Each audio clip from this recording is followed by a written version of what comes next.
Rustenburg. I mean, shocking looming job cuts in the area, and she was joining us there from earlier on. All right, let's go back to our earlier story where 10 people are being treated at the Kimberley Hospital after police fired stun grenades and rubber bullets at them. Let's cross live to our reporter. As promised, we do have Keith Sayster, who has the latest update. Keith, a very good afternoon to you. We've been waiting impatiently for you to give us the latest on the situation out there. What is the latest there? Are things under control? A very good afternoon to you, Alicia. No, it is not under control at the moment.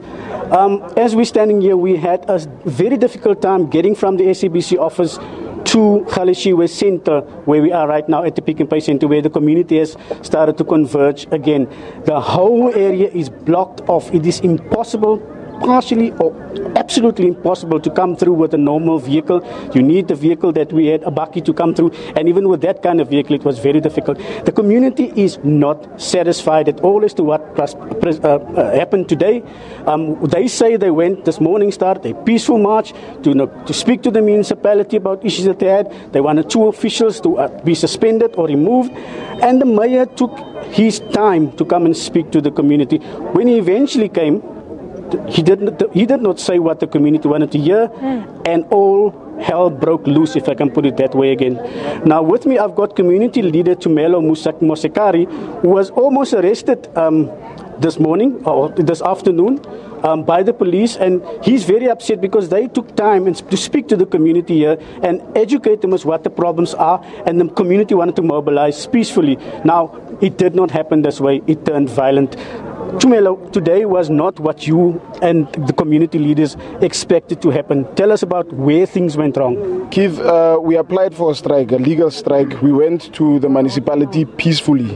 When we got there, even before we got to the municipality, people were being shot here, the circle, in other areas of Kimberley as well, by the police. They tried to stop the strike, a legal strike, from proceeding to the civic. When we were there, even having given the mayor a letter to tell him that we are coming to the municipality, he did not come outside.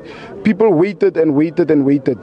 And when Panzi went inside to talk to them and ask them, why is the mayor not coming out? The police outside provoked the people. They started throwing stun grenades outside. I was coming to you to do the interview earlier. They started shooting at people with rubber bullets. When I came to the people to try and stop the stone throwing and the police from shooting the people, one of the policemen, using live ammunition, he was cocking his gun, and I recorded him. While I was recording him, I asked him, are you going to use live ammunition on the people? Then they manhandled me. They told me I'm under arrest. I don't know how I'm here still. They told me I'm under arrest. They used cable ties and tied my hands behind my back. They threw me on the ground. There was a boot on my face. He still had his gun, not rubber bullet gun. He still had his gun held at me.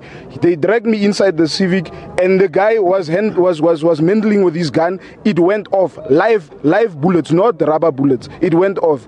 This was done by the police intentionally. We knew they would try something. We went there peacefully like we did on the 27th. And they provoked the people.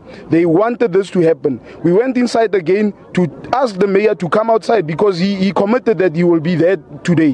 When we went inside, he was saying, no, we came with the people. We must address the people. And we told him that's not correct. We came here for you to tell the people what you are saying to us inside. He was saying that he's responded to the people. The demands, some of the demands are met, but the others, there needs to be legal processes followed. This is a corrupt mayor. This is a corrupt municipality. So when the mayor did come to speak to you after late in the afternoon, he refused to come outside and he spoke from inside. Yes.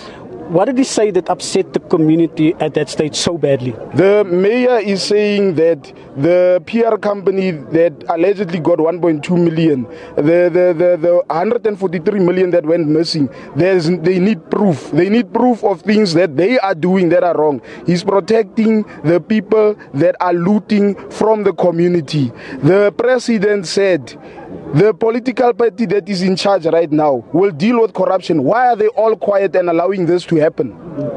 What is the way forward right now? Because I heard that people are told me just now before we set up that Kimberley is now going to be on a standstill for as long as it takes. Is that right? Because we don't have a mayor anymore. That what happened there is proof that we do not have a mayor anymore. He was afraid to talk to his own people. He did not want to talk to us. He was hiding behind the glass door, and he said we need proof of corruption where they are the ones that are corrupt. He's protecting himself. This is our Kimberley. We are taking full charge of it until they step down or until Tuma Mina comes to Kimberley. So basically, you tried to have this march very peaceful, but some of the areas in town have been damaged up. Do you want to warn community members to abstain from that and keep it peaceful, because otherwise the police are going to do the same thing whenever again? Yes, Keith. We went on the 27th of June to the municipality peacefully. Today we went there again peacefully. No looting on our way there.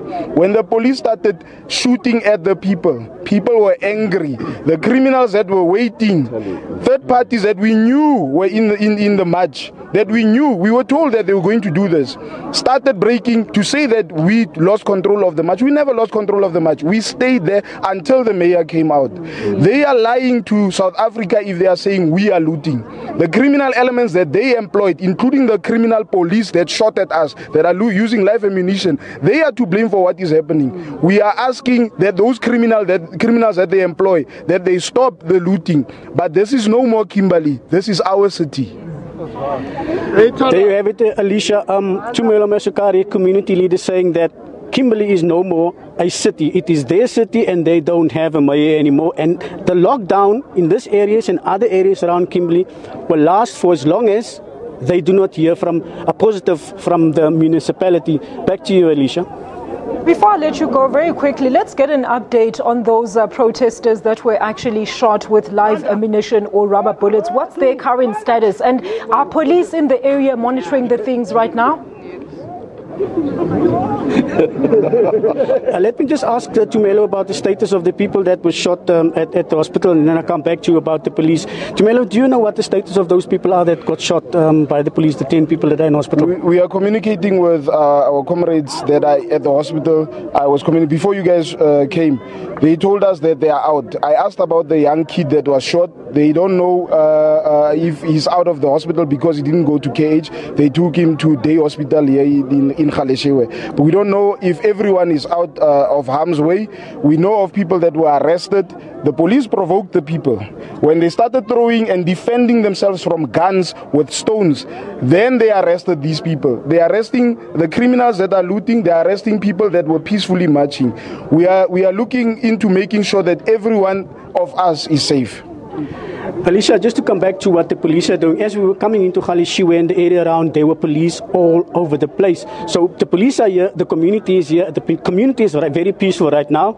We'll wait and see. Back to you, Alicia. You know, Keith, very quickly, I know we're out of time, but let's talk about some of the issues that have been brought forward by these residents. I mean, we know that the main bone of contention was the tariff hike. They feel that the two senior managers didn't handle this issue properly, but we're currently experiencing tariff hikes in electricity prices across the country.